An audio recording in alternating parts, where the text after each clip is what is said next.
attending a New Year's Eve celebration in Hawaii and then waking up from a coma months later in Arizona. Arizona Burn Center Director Dr. Kevin Foster says that's likely the jarring reality for these 6 people. Generally, we keep people intubated, sedated, sleepy, and forgetful until we get most of their burn covered. And none of these patients are even close to that period yet. All were flown 3,000 miles across the Pacific Ocean from the island to Phoenix on a military plane equipped to care for them in the air after they were badly burned in a devastating fireworks explosion in Honolulu. And we've been operating on each one of them every 2 or 3 days since that time.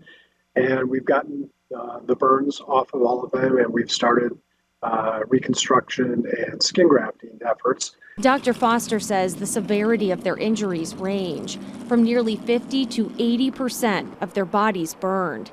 He says these are the types of wounds you'd see in a war zone, with debris from the blast leaving behind significant lacerations and infections, in addition to the burns.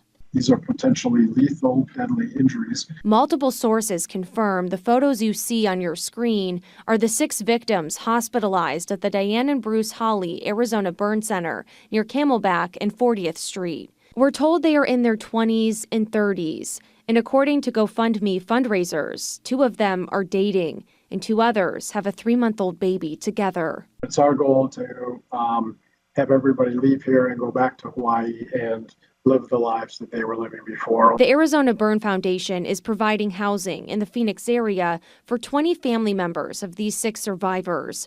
Some of the caregivers at Valleywise Health have even offered up their own homes.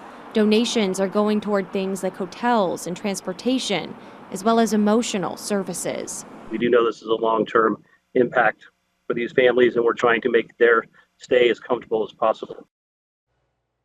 Dr. Foster says it will be 6 months to a year before any of these patients can return to some semblance of normalcy.